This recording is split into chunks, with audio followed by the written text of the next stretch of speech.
Hollywood scripts present करते हैं movie murder मुबारक। ये एक मिस्ट्री कॉमेडी फिल्म है जो कि 2024 में रिलीज हुई। IMDb में इसकी रेटिंग 6.9 है। फिल्म की शुरुआत में हमें दिल्ली का एक रॉयल क्लब दिखाया जाता है जिसके मेंबर्स बहुत ही ज़्यादा अमीर लोग थे। वहाँ पर एक बिल्ली होती है जिसका नाम हैरी था, और जब वो टेबल के नीचे जाती है तो हमें गुप्ता नाम के एक आदमी को ज़मीन पर पड़े हुए दिखाया जाता है। फिर धीरे धीरे गेस्ट आना शुरू हो जाते हैं। इस क्लब के पहले बंदे का नाम लियो था जो बेसिकली जिम ट्रेनर और जगालू था, और अमीर औरतों को खुश करने के लिए उनके साथ सोया भी करता था। इसके बाद हमें यश दिखाया जाता है। उसकी माँ रोशनी उस क्लब की मेंबर थी। फिर हमें राजा जी नाम का एक आदमी दिखाया जाता है जो कि उस क्लब के बहुत ही पुराने मेंबर्स में से था और अपनी रईसी दिखाने में जरा भी पीछे नहीं हटता था। लेकिन जब टिप की बारी आती थी वो वेटर को सिर्फ 20 रुपए ही टिप देता था, यानी कि दिल का कंजूस। इसके बाद हमें डोगर फैमिली दिखाई जाती है जो कि उस क्लब में जाने के लिए अपने बेटे आकाश का इंतजार कर रही होती है। उनका बेटा आकाश लॉयर था जो कि अपनी गर्लफ्रेंड के साथ कोलकाता में रहता था, और उसके माँ बाप का कहना था कि वो उस पर जादू टोना करती है। आकाश की फैमिली में उसकी दादी भी होती है जो कि ज्यादातर चुप ही रहती थी। इसके बाद उस क्लब में शहजादा नूरानी नाम की एक एक्ट्रेस आती है जो कि उस क्लब के प्रेसिडेंट के इलेक्शन में खड़ी थी, और उनका कंपटीशन राजा जी से था क्योंकि वो भी प्रेसिडेंट के इलेक्शन के लिए खड़े थे। फिर वहाँ बेबी नाम की एक लड़की आती है जो कि उस क्लब की आखिरी मेंबर थी, और फिर सभी लोग वहाँ पर पिक्चर्स खिंचवाते हैं। तभी छोटी लड़की टेबल के नीचे गुप्ता को देख लेती है और उसकी हालत देखकर वो जोर से चिल्लाती है, जिसकी वजह से सभी लोग इकट्ठा हो जाते हैं। असल में गुप्ता थकावट की वजह से वहीं पर सो गया था।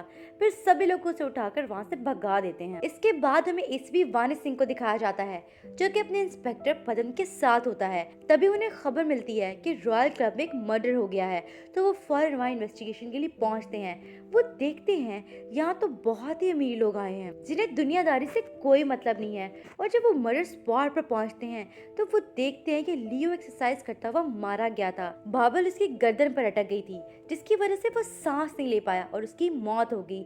मैनेजर कहता है कि ये सिर्फ एक छोटा सा एक्सीडेंट है, लेकिन एसीपी कहता है कि एक मर्डर है। फिर जब वो इन्वेस्टिगेशन करते हैं तो उसे पता चलता है कि सीसीटीवी के आगे किसी ने बैलून्स लगा दिए थे जिसकी वजह से कुछ विजिबल ही नहीं था। इसके बाद एसीपी बैम्बी, कुकी और रोशनी से मिलता है। वो उनसे पूछता है कि लाश को सबसे पहले किसने देखा।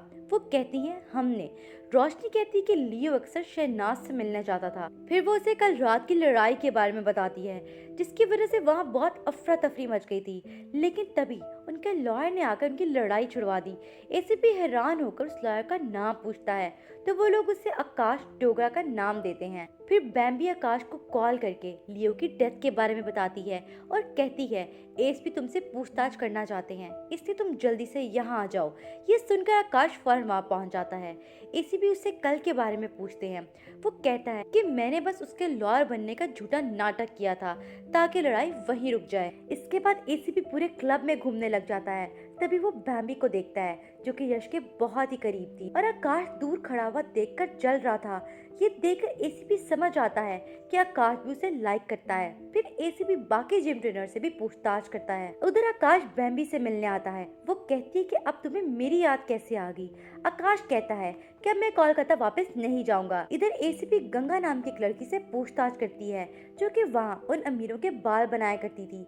वो कहती है कि मेरी लियो से बस हाय हेलो थी। फिर वो गुप्ता यानी कि गप्पी से पूछताछ करते हैं। उधर आकाश बैम्बी से कहता है कि 19 साल पहले वो यहीं पर मिले थे और उन्होंने काफी अच्छा टाइम स्पेंड किया था। ये सुनकर बैम्बी कहती है कि मैं तुम्हें कभी भी भूल नहीं पाऊंगी, मैं बहुत अकेली हो गई हूँ। तभी आकाश को याद आता है कि बैम्बी ने उसे बिना बताए शादी कर ली थी, जिसके बाद वो उससे गुस्सा होकर कोलकाता चला गया था। लेकिन शादी के कुछ ही अरसे बाद बैम्बी के हस्बैंड की डेथ हो गई थी। तभी वहाँ पर यश आकर आकाश को पानी में फेंक देता है। तब हमें पता चलता है कि ये तीनों बचपन के दोस्त हैं। इसके बाद हमें दिखाया जाता है कि किसी भी छानबीन में लग जाता है। वो सोचता है कि इतने ज्यादा लोगों में कातिल कौन है। तभी वो लियो के पीजी में जाता है जहाँ उन्हें बहुत सी लड़कियों के कपड़े मिलते हैं, जिससे उन्हें अंदाजा हो गया था कि लड़कियां यहाँ उससे मिलने आया करती थी। लियो की लैंडलेडी एसीपी को बताती है कि लियो पूरा टाइम टैबलेट में मूवीज देखा करता था, लेकिन उन्हें वो टैबलेट कहीं नहीं मिलता। वो लियो का सारा सामान जब्त करके ऑफिस में ले जाते हैं। उधर बेम्बी और आकाश फिर से नजदीक आ रहे थे। बेम्बी की बचपन की आदत थी कि वो चीजें चुरा लिया करती थी। हाल ही में उसने एसीपी का चश्मा चुरा लिया था। वो आकाश को बताती है कि लियो को उसकी इस आदत का पता चल गया था, इसलिए लियो उसे पैसों के लिए ब्लैकमेल करता था। फिर वो दोनों ये बात एसीपी को बताने के लिए जाते हैं। एसीपी कहता है कि आखिर उसके ब्लैकमेल करने की वजह क्या होगी। बेम्बी कहती है कि लियो वो पैसे मुझसे एक ऑर्फनेज में डोनेट करवाता था। ये बात सुनकर एसीपी अगले ही दिन उस ऑर्फनेज में जाकर पूछताछ करता है। वार्डन उन्हें बताता है कि वो और लियो इसी ऑर्फनेज में पले बढ़े हैं, लेकिन मेरे अपाहिज होने की वजह से कोई भी मुझे अडॉप्ट करने के लिए तैयार ही नहीं था। फिर जब लियो को क्लब में जॉब मिली तो उसने कई सारे लोगों से पैसे डोनेट करवाना शुरू कर दिए। तभी बेम्बी को वहाँ उन लोगों की लिस्ट मिलती है जो कि इस ऑर्फनेज में डोनेशन दिया करते थे। एसीपी समझ आता है कि लियो इन सबको ब्लैकमेल करता होगा।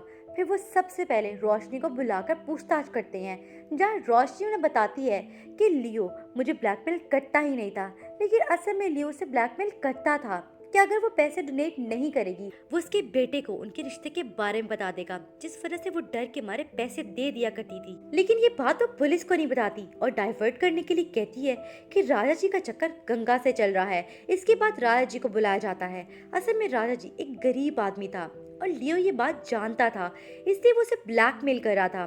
फिर एसीपी उसे गंगा के बारे में पूछता है तो वो बताता है कि हम दोनों रिलेशन में हैं। इसके बाद एसीपी शहनाज की शूटिंग पर पहुंचता है और वो उससे लियो के बारे में पूछता है, लेकिन शहनाज भी यही कहती है कि लियो उसे ब्लैकमेल नहीं करता था। लेकिन हमें दिखाया जाता है कि लियो उसे किसी चीज को एक्सेप्ट करने के लिए कहता है, लेकिन वो उसे मना कर देती है, जिस वजह से वो उसे ब्लैकमेल करता था। इसके बाद हमें दिखाया जाता है कि एसीपी अपने इंस्पेक्टर पदम के साथ फॉरेंसिक्स में जाता है, जहाँ डॉक्टर उन्हें बताता है कि लियो की डेथ पिंकू नाम की एक ड्रग की वजह से हुई है। किसी ने उसकी बोतल में उस ड्रग को मिला दिया था और ओवरडोज की वजह से उसकी बॉडी फ्रीज हो गई, जिस वजह से वो वजन नहीं उठा पाया और उसकी मौत हो गई। इधर बेम्बी आकाश को बताती है कि एसीपी पिंकू नाम की एक ड्रग की तलाश में लग गई है। आकाश ये सुनकर हैरान हो जाता है और वो सबसे पहले क्लब के बार में जाते हैं, जहाँ डीलर कहता है कि मेरे पास बस 2-3 गोलियां ही पड़ी हैं और 3 साल पहले उनका एक आदमी एके से बेचा करता था।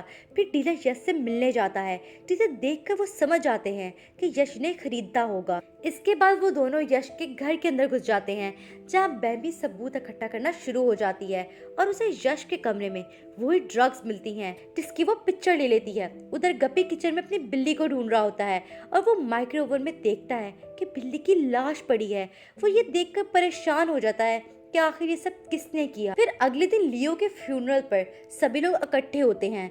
बेम्बी आकाश को एक पिक्चर दिखाती है कि मुझे ये कल यश के घर से मिली और ये गंगा का हस्बैंड है और ये वही बंदा एके है जो ड्रग की डीलिंग करता है। अगले दिन सभी लोग क्लब में आते हैं क्योंकि वहाँ पर एक स्कल्पचर लेकर आती है जो वो अक्सर बनाया करती थी। उधर एसीपी गप्पी के पास जाते हैं क्योंकि वो फ्यूनरल पे मौजूद नहीं था। वो कहता है कि लियो बहुत बेकार आदमी था और इसके पापों का घड़ा भर चुका था और अब किसी और के पापों का घड़ा भर चुका है। एसीपी जैसे उससे पूछने लगता है कि किसका, तो वो बात टालकर चला जाता है। तभी हमें दिखाया जाता है कि यश गप्पी को डांट रहा होता है और जब वो अंदर जाता है तो बेम्बी उसके पीछे जाकर उसे रिलैक्स करती है। वो उससे पूछती है कि तुम परेशान क्यों हो। वो बताता है कि मेरी बिल्ली मर गई है। तभी वहाँ पर हमें एक इंसान को दिखाया जाता है जो कि उन्हें देख रहा होता है। फिर जब बेम्बी वहाँ जाती है तो उसे सिर्फ सिगरेट का टुकड़ा मिलता है, जिससे वो समझ जाती है कि कोई उन पर नजर रखे हुए था। इसके बाद वो आकाश के पास ये सब बताने के लिए जाती है, लेकिन आकाश उसे किस कर देता है और उसे लेकर रूम में चला जाता है, जहाँ वो दोनों इंटीमेट होने लग जाते हैं। बाहर सभी लोग इलेक्शन के लिए वोटिंग कर रहे होते हैं। तभी गोली चलने की आवाज आती है और सभी लोग वहां जाते हैं, जहां वो देखते हैं कि गप्पी ने खुद को गोली मार दी है और पास ही राजा जी की गन पड़ी होती है, जिससे सभी लोगों को राजा जी पर शक होता है। इसके बाद हमें दिखाया जाता है कि एसीपी गप्पी के घर की तलाशी लेता है, जहां उसे बहुत से विनेगर और कॉफी मिलती है, जिसे देखकर वो हैरान हो जाता है और सोचता है कि ये सब उसने क्यों रखा है। फिर अगले दिन एसीपी सबको इन्वेस्टिगेशन के लिए बुलाता है। वो उन्हें बताता है कि गप्पी ने उसे कहा था कि पाप का घड़ा भर चुका है और दूसरे का घड़ा भी भरने वाला है। वो दूसरा इंसान कौन है? ये सुनकर बेम्बी कहती है वो दूसरा इंसान गंगा का हस्बैंड अजय कुमार होगा, जो कि गंगा को बहुत मारा पीटा करता था, लेकिन वो एक दिन अचानक गायब हो गया। तभी गंगा भी आकर गवाही दे देती है कि उसका हस्बैंड उसे मारा पीटा करता था। उधर आकाश को लियो के सामान में बेबी का सामान नजर आता है और हैरान हो जाता है कि बेबी उसे मिलने जाया करती थी। और जब आकाश वॉशरूम में जाता है तो बेबी उसके पीछे जाती है और बताती है कि जब मेरे हस्बैंड की डेथ हुई तो मैं बहुत अकेली पड़ गई थी और मुझे किसी का साथ चाहिए था, इसलिए मैं लियो के पास जाया करती थी। ये सब सुनकर आकाश को बहुत गुस्सा आता है और वो वहाँ से चला जाता है। आकाश जब ये बात एसीपी को बताता है तो उसे बेबी पर भी शक होता है, क्योंकि उसने कभी नहीं बताया था कि वो भी लियो से मिलती थी। इसके बाद हमें दिखाया जाता है कि एसीपी रात में आकाश के घर जाता है जहाँ उसकी माँ ने चुकंदर की सब्जी बनाई थी। तभी एसीपी को याद आता है कि वो गप्पी से बात कर रहा था तो वो चुकंदर में ज्यादा ही पानी डाल रहा था। ऐसा लग रहा था जैसे वो वहाँ कुछ छुपाने की कोशिश कर रहा हो। अब अगले दिन एसीपी अपनी टीम के साथ उस जगह पर पहुंचकर खुदाई शुरू करवाता है और उसके नीचे किसी का कंकाल मिलता है। एसीपी को लगता है कि कंकाल गंगा के हस्बैंड का है और राज जी ने उसे मारा होगा ताकि वो उसके और गंगा के बीच का कांटा ना बन सके। फिर हमें बैम्बी को दिखाया जाता है जो रात को कंट्रोल रूम में जाकर 3 साल पहले की किसी फुटेज को डिलीट करती है, जिससे हमें पता चलता है कि वो जरूर कोई राज छुपा रही है। उधर फोरेंसिक में जब उस कंकाल का इंस्पेक्शन हो रहा होता है तो हमें पता चलता है कि कोई भारी चीज उसके सर पर मारी गई थी, जिसकी वजह से उसकी मौत हो गई। इसके बाद हमें दिखाया जाता है कि एसीपी राज जी के घर पहुंचता है तो वो देखता है कि राज जी की हालत बहुत खस्ता है। वो अपने कपड़े प्रेस कर रहा होता है ताकि वो शान से क्लब में जा सके। एसीपी उससे पूछता है कि लियो तुम्हें ब्लैकमेल क्यों कर रहा था। वो बताता है कि दरअसल मेरा रिलेशन गंगा के साथ नहीं बल्कि दूसरे जिम ट्रेनर के साथ था, यानी कि वो गे था, और अगर ये बात क्लब मेंबर्स को पता चल जाती तो उसकी बहुत बदनामी होती। एसीपी कहता है कि लियो को तुमने ही मारा है, इसलिए तुम्हें मेरे साथ चलना होगा। राज जी उसे तैयार होने के लिए 2 मिनट का टाइम मांगते हैं। तभी एसीपी वहां पर पड़े एक स्कल्पचर को देखता है जिस पर डायमंड शार्ड्स लगे थे। वो फौरन कुकी के पास जाता है जो इसे बनाया करती थी। एसीपी उससे पूछता है कि तुमने मदर टेरेसा वाला स्कल्पचर किसको दिया था। वो कहती है स्कल्पचर उसने राज जी को दिया था और उसने एक नहीं बल्कि 2 स्कल्पचर बनाए थे। दूसरा स्कल्पचर उसने डोगरा फैमिली को दिया था। उधर पुलिस के सामने गंगा का हस्बैंड आ जाता है जो मीडिया के सामने कबूल करता है कि वो सिर्फ अपने घर से भाग गया था, उसका कोई मर्डर वर्डर नहीं हुआ। अब ये सुनकर सभी हैरान हो जाते हैं और सब इसी सोच में पड़ जाते हैं कि वो कंकाल किसका है। इसके बाद हमें दिखाया जाता है जब रोशनी अपने घर पहुंचती है तो यश उसे बाथ टब में लेटा हुआ मिलता है। उसकी सांसें नहीं चल रही होती हैं, जिसकी वजह से वो उसे बाहर निकालती है। इधर शहनाज वार्डन से मिलने के लिए आती है और ये सीन यहीं कट हो जाता है। फिर पुलिस आकाश को गिरफ्तार कर लेती है क्योंकि उन्हें लग रहा होता है कि आकाश ने लियो का मर्डर किया है। एसीपी सभी क्लब मेंबर्स को मैसेज करके रूम में बुलाता है जहां वो ये बताने वाला था कि असली कातिल कौन है। फिर जब सभी मेंबर्स वहां इकट्ठा होते हैं वो बताता है कि लियो सबको ब्लैकमेल कर रहा था। वो शहनाज को इसलिए ब्लैकमेल कर रहा था कि उसने अपने बेटे को एक्सेप्ट नहीं किया था। शहनाज बताती है कि मैं सिर्फ 16 साल की थी जब मैंने उस बच्चे को जन्म दिया, बाद में इस बात को भूल गई।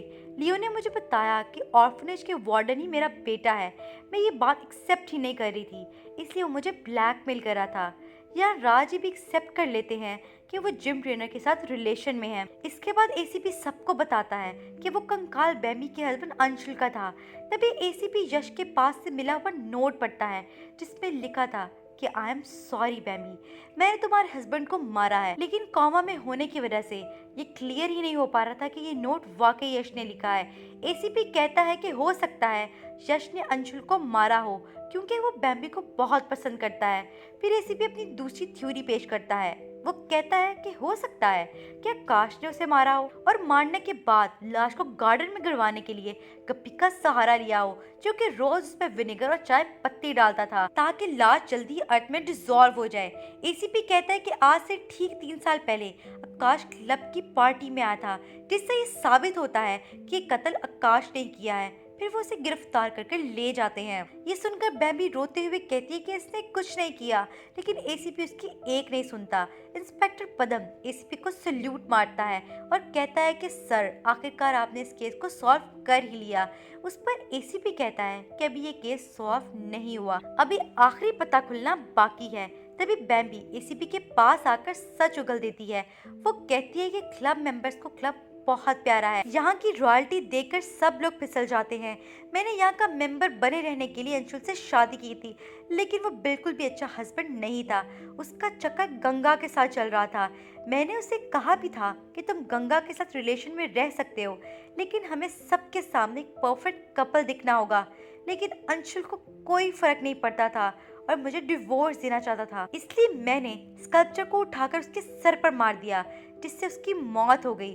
फिर मैंने गप्पी से झूठ बोला कि अंशुल ने गंगा का रेप किया है, तो वो मेरी मदद करने के लिए तैयार हो गया। लेकिन गप्पी ने ये बात जाकर लियो को बता दी, जिसकी वजह से वो मुझे ब्लैकमेल करने लग गया था।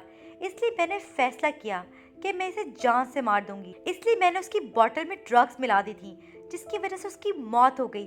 फिर हमें दिखाया जाता है कि जब एसीपी आकाश के घर गया था तो उसकी दादी ने बताया था कि पहले हमारे पास एक स्कल्पचर हुआ करता था, लेकिन आकाश ने उसे बैम्बी को गिफ्ट कर दिया। जिसका मतलब ये था कि एसीपी को पहले से ही पता था कि बैम्बी कातिल है और उसने आकाश को चारा बनाया, क्योंकि वो जानता था कि बैम्बी उससे बहुत प्यार करती है और वो सच बोल ही देगी।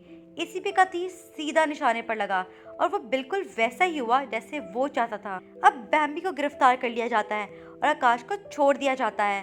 फिर जब एसीपी आकाश को ड्रॉप करने जाता है तो वो उससे कहता है कि तुम बैम्बी का केस कभी ना लेना, क्योंकि वो एक कातिल है। तुम कलकत्ता जाओ, अपनी गर्लफ्रेंड के साथ एंजॉय करो।